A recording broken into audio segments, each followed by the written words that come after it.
minta tes DNA, ini saya kasih tahu ya sama dirimu ya, muka anak yang lahir itu keteplek sama mukanya bapaknya. Bisa saya katakan ya, identik kali 99%. Itu yang pertama. Yang kedua, dirimu selalu mengakui itu adalah darah dagingmu, anakmu. Di beberapa kesempatan selalu disampaikan, saya bertanggung jawab kok itu anak saya. Lah ngapain tes DNA? Atau juga sudah diakui kok. Hola bestinya kata Ani. Mesti babak baru perseteruan Icel dan Andres Adelio makin panas. Setelah sempat bungkam, kubu Andres akhirnya muncul usai diperiksa 6 jam di kepolisian. Mereka berkoar membawa setumpuk bukti chat hingga narasi dihalangi mengunjungi anak. Tapi tunggu dulu, alih-alih mendapat simpati publik, semua pembelaan Andres justru langsung diskakmat abis-abisan oleh kuasa hukum Icel. Dari klaim nafkah halus sampai drama siapa yang ngejar duluan, semuanya udah dibongkar. Kasus Icel dan Andres Adelio ini emang ibarat main catur ya besti. Tapi sayangnya pihak sebelah langsung dibuat kena mental nih sebelum sempat nyenyak. Secara kalau sebelumnya kubu Andres berapi-api bilang mereka mau tanggung jawab dan menuduh Icel yang mengejar duluan. Sounds like a good guy, right? Sayangnya tim kuasa hukum Icel udah nyiapin serangan balik yang bikin semua alibi itu rontok nggak bersisa besti. Klien saya ini dari awal juga memang oke bang, kita siap. Itu bentuk pertanggungjawaban saya. Apa bisa terjadi, bagaimana proses anak itu bisa ada di rahim. Itu anak saya bang, itu yang saya suka dari dia. Jadi kalau narasi dibangun selama ini nggak perlu jawab lah, itu salah. Tadi udah kita serahkan semua bukti-buktinya, chat, pertemuan di Citos, lalu kita ada pertemuan sama keluarganya di Ion Mall Sentul. Itu sepakat untuk dinikahkan bang, tapi saya jelaskan kepada pihak keluarga. Saat saya jelaskan orang hamil tidak boleh dinikahkan, kita sepakat nih setelah lahiran dinikahkan. Jadi ada pertanggungjawaban klien saya loh, itu harus digarisbawain. Kenapa deadlock, kenapa tidak terjadi pernikahan itu? Oke, tadi ada penyampaian dari pihak keluarga itu ayahnya ya, Pak Romzi, kita malu nih aib. Siapa bapak ini anak, siapa suaminya anak saya. Bisa nggak gimana caranya dinikahkan dulu? Saya bilang no problem. Kalau emang mau dinikahkan, kalau emang hanya untuk menutup aib ya, kami sepakat untuk menikahkan. Terlepas itu siri, tapi kalau siri itu kan sah dong. Atau settingan. Tadi rencana kita tuh seperti itu, mau dinikahkan tadinya. Dinikahkan itu tujuannya hanya untuk menutupi aib keluarga terlapor, gitu loh. Kita sudah berjanji, setelah itu lahir dinikahkan lagi. Itu bentuk pertanggungjawaban kami, karena penjawab itu mau pertanggungjawaban apa sih? Itu kan yang dicari kan. Ini anak ada bapaknya, ini perempuan ada suaminya. Kita iya, tapi berapa hari kemudian itu berubah lagi. Itu ya deadlock dan akhirnya menjadi benang khusus seperti sekarang. Alhamdulillah kami tadi bisa suguhkan semua bukti-bukti yang kami punya. Jadi jangan juga memutarbalikkan fakta seolah-olah bahwa yang bersangkutan sudah melakukan etikat baik. Dalam kesempatan, di setiap kesempatan yang bersangkutan ini selalu bilang kalau dia punya etikat baik. Nah, kalau seseorang punya etikat baik dan tidak terpaksa dalam konteks membuat sesuatu etikat baik, harusnya yang kejadian yang disampaikan bahwa terjadi malam-malam pendatangan ke rumahnya sehingga dia harus membuat surat pernyataan, itu aneh. Itu loh. Kalau kita punya etikat baik, berarti kita harus melakukan dengan ikhlas. Bukan dalam keadaan yang didorong oleh keadaan. Jadi kami menyimpulkan bahwa etikat baik yang dimaksud itu adalah harus ikhlas. Itu. Nah, dalam poin yang disampaikan itu, seakan-akan ada tekanan. Lah, kalau kita mau ikhlas membuat sesuatu, berarti kita tidak perlu ada tekanan. Ah, itu sudah tidak matching lah. Itu sangat bertolak belakang dengan apa yang dia sampaikan gitu ya. Jadi janganlah juga memutarbalikkan fakta seakan-akan bahwa dirimu itu beretikat baik. Jangan juga seolah-olah supaya baik di mata semua manusia, di mata semua, tapi dalam kenyataan nggak ada. Katanya diserahkan semua kepada pihak kepolisian. Ya terima kasih, tapi ingat jangan juga memutarbalikkan fakta itu ya. Jadi di sisi lain, Anda mengatakan bertanggung jawab, ya kan? Tapi dalam faktanya, dalam buktinya, itu tidak kami temukan. Begitu kira-kira. Dinikahi siri atau settingan? Maksudnya itu pilihan kayak apa sih? Anyway, yang gak kalah memanas nih, kubu Andres yang pede bilang kalau Icel yang duluan ke tempat Andres hingga diduga sempat mengide mau tes DNA segala. Sayangnya lagi dan lagi, abis nih dirontokin sama kubu Icel melalui kuasa hukumnya. Gak tanggung-tanggung, kubu Icel yang heran Andres beberapa kali menyebut anak yang dikandung Icel itu anaknya. Loh kok ngide tes DNA? Apalagi terkait bukti Icel yang seolah ngejar Andres. Duh, ini sih autodiskakmat sambil diingatkan terkait proses hukum. Kayak siap adu bukti dan mewarning untuk kubu Andres nggak usah putar balikan fakta daripada nanti makin ribet. Apalagi kubu Icel juga menduga apa yang dilakukan Andres dengan upaya dugaan membalikan fakta itu untuk membuat mental kliennya jadi down. Karena kami alhamdulillah bisa menjelaskan kalau pelapor itu yang main ke rumah, yang datang ke tempat Andres gitu loh. Narasi yang mereka bangun juga kan seolah-olah kan kayak itu ada kekerasan seksual, itu adanya pengancaman lain. Alhamdulillah tadi kita bisa buktikan semua bukti sudah kita berikan kepada penyidik. Makanya sebenarnya sih paling enak yang memperoleh itu kan pihak kepolisian ya, awal ya, ini masih klarifikasi kan, nanti kami akan terus pemanggilan saksi dan lain-lain. Kami juga kalau memang diperlukan nanti ya mungkin kita akan tes DNA, bukan kita tidak percaya, tapi kalau bisa terjadi sama Andres Minta tes DNA, ini saya kasih tahu ya sama dirimu ya. Muka anak yang lahir itu keteplek sama mukanya bapaknya. Mirip, bisa saya katakan ya, identik kali 99%. Gitu ya. Jadi, itu yang pertama. Yang kedua, dirimu selalu mengakui bahwa itu adalah darah dagingmu, anakmu. Di beberapa kesempatan selalu disampaikan, saya bertanggung jawab kok itu anak saya itu. Lah ngapain tes DNA? Atau juga sudah diakui kok. Lah kalau memang itu bukan anaknya, ngapain juga dia berusaha untuk jumpa, membuat etikat baik, kan nggak masuk akal. Terus ada lagi nih komen yang kemarin saya dengar ya, katanya klien kami yang pengen ke rumahnya, katanya klien kami yang pengen, jangan suka memutarbalikan fakta. Saya sampaikan ya, yang pertama kali mencari tahu klien kami itu siapa, yang pertama kali mend-DM klien kami itu siapa, dan yang pertama kali meminta WA klien kami itu siapa, dan yang ingin ketemu sama klien kami itu siapa, gitu loh. Jadi jangan suka juga memutarbalikan fakta. Kita semua menyampaikan itu berdasarkan fakta. Tidak mungkin SPKT di Polda Metro Jaya itu menerima sebuah laporan tanpa legal standing yang jelas, tanpa ada dasar hukum yang jelas. Ini bagaimana urusannya? Ada juga yang mengatakan seperti itu statementnya. Kan lucu. Tidak berdasar, laporan tidak berdasar. Bagaimana mungkin suatu laporan bisa diterima kalau tidak berdasar?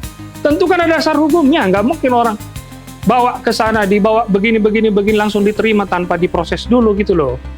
Jadi kalau mau menyampaikan statement juga, harus juga melihat fakta yang ada. Harus juga melihat semua data-data yang sudah kita sampaikan, informasi yang sudah kita sampaikan. Tentu kan semua itu ada dasar hukumnya ya. Jadi kami minta, kalau mau semua ini damai, jangan juga memperkeruh suasana. Ini kan memperkeruh suasana, membuat mental klien kami menjadi down gitu loh. Seolah-olah klien kami yang menginginkan ke rumahnya, seolah-olah klien kami yang ingin berhubungan. Ya, klien kami tuh cantik, buset. Banyak yang mau laki-laki sama dia, antri. Tapi karena dia salah menyukai laki-laki, itu yang kesalahan dia. Nah kan disemprot tuh sama kubu Icel.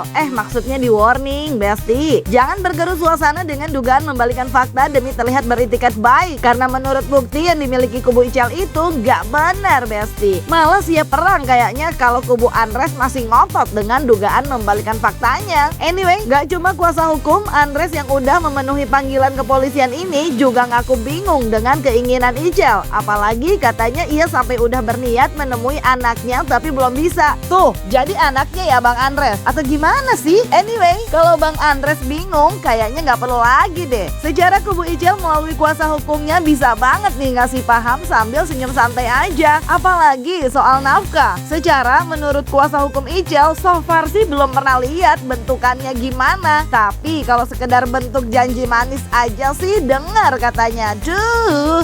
Karena kan memang dari pihak dia loh, yang sekarang statementnya udah nggak mau dinikahin, udah nggak mau dinafkahin. udah nggak butuh apa-apa lagi, nggak butuh bantuan apa-apa lagi.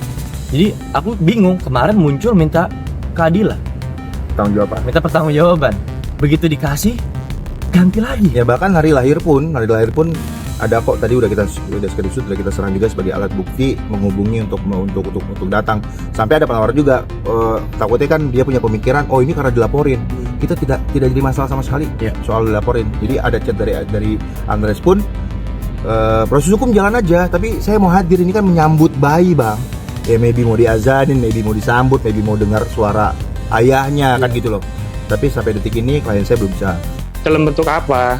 Apakah dia memang mentransfer bulanan atau memang dia memberikan dalam bentuk apa gitu loh kira-kira, dan kepada siapa dia berikan, siapa yang menerima dari klien kami, dari keluarga klien kami, siapa yang menerima. Jadi jangan juga memutarbalikkan fakta seolah-olah bahwa yang bersangkutan sudah melakukan etikat baik. Kalau gini loh ya, sebagai laki-laki yang bertanggung jawab, katanya bertanggung jawab nih, katanya memberikan sesuatu, harus tentunya ada buktinya. Apa ini kira-kira nih yang terlapor ini sampaikan, berikan? Apakah dalam bentuk baju? Apakah dalam bentuk healing kemana-mana gitu loh? Atau dalam bentuk benda berharga sehingga harus menyampaikan kalimat seperti itu gitu loh. Jadi kami masih sampai sekarang kami di tim kuasa hukum agak bingung ya gitu loh. Bentuk pertanggungjawaban itu seperti apa? Apakah cuma kata-kata tenang sayang, kaulah surgaku, kaulah bintangku, kaulah matahariku, begitu? Ya nggak seperti itulah. Bentuk pertanggungjawaban itu kan bentuknya real dan benar-benar nyata gitu loh kira-kira. Jadi kalau memang adanya permohonan ya daripada pihak AA ini untuk temu dengan klien kami, ya karena ini memang masih berproses hukum, ya mungkin sudah pasti klien kami ini tidak mau jumpa dengan si AA ya. Nah, apabila memang pembahasannya memang terhadap tanggung jawab apapun itu bentuknya, ya karena ini udah proses hukum ya, tunggu saja dengan bagaimana nanti hasil daripada pihak penyidikan nantinya. Pingi klien kami ya, kami belum pernah melihat ya ataupun belum pernah mendengar sesuatu nilai ataupun pemberian daripada pihak AA kepada pihak kami gitu. Tuh kan. Anyway, lanjut lagi nih. Terkait pernikahan yang sebelumnya katanya kubu Andres sudah mau dilakukan, tapi katanya sudah hamil jadi mau dinikahi siri atau settingan. Tapi setelah lahir dijanjikan akan dinikahkan lagi. Kubu Icel punya jawaban menohok lagi yang kayaknya diduga bakal bikin kalang kabut kubu Andres, Besti. Secara kubu Icel yang yakin banget ini justru lebih milih ucapin makasih pada pihak kepolisian karena udah manggil Andres untuk diperiksa atas laporan hukum kliennya dengan dugaan perbuatan Andres yang diduga tak bertanggung jawab kepadanya. Duh. Pertama, kami berterima kasih kepada penyidik Polda Metro Jaya yang sudah melalui tahapan dan prosesnya sampai sekarang sudah di titik yang diundang atau diperiksa itu adalah pihak terlapor. Kalau kita mau ikhlas membuat sesuatu, berarti kita tidak perlu ada tekanan. Itu sudah tidak matching lah. Itu sangat bertolak belakang dengan apa yang dia sampaikan gitu ya. Jadi janganlah juga memutarbalikkan fakta seakan-akan bahwa dirimu itu beretikat baik. Jangan juga seolah-olah supaya baik di mata semua manusia, di mata semua masyarakat, bahwa kamu mengirimkan WhatsApp menanyakan A, B, dan Z-nya gitu loh. Tapi dalam kenyataan nggak ada. Katanya diserahkan semua kepada pihak kepolisian. Ya terima kasih. Tapi ingat, jangan juga memutarbalikkan fakta. Itu ya. Jadi di sisi lain, Anda mengatakan bertanggung jawab, ya kan? Tapi dalam faktanya, dalam buktinya, itu tidak kami temukan. Begitu kira-kira. Mungkin sebelum adanya laporan polisi, ya tentunya sudah ada pertemuan antara pihak AA dan pihak keluarganya klien kami, ya. Nah, tentu ini kita bisa melihat menikahkan ini kan ada dasar hukum yang memang mengikuti dengan hukum Islam, ya.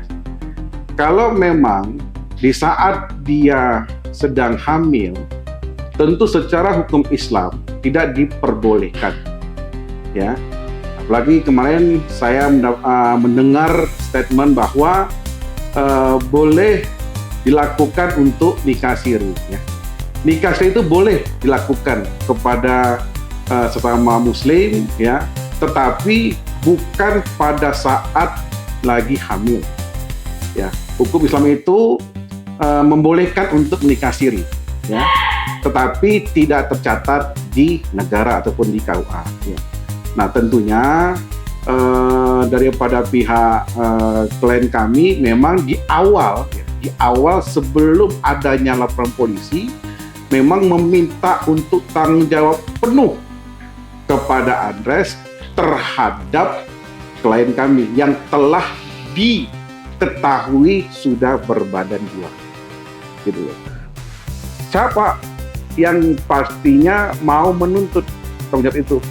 Mungkin kepada semua orang tua juga akan menuntut untuk bisa mempertanggungjawabkan ke atas perilakunya ataupun tindakan daripada pihak A ini. Mungkin seperti itu. Nah, Besti, pentingnya jujur ya Besti, bukan kabur. Hadapi masalah dan bertanggung jawab aja. Gitu deh kalau dari Ani untuk kita semua. Kalau dari kalian gimana nih? Jangan lupa like, subscribe, comment, and share biar bisa dapetin video berita kece lainnya. Cuma di Kata Ani, Besti.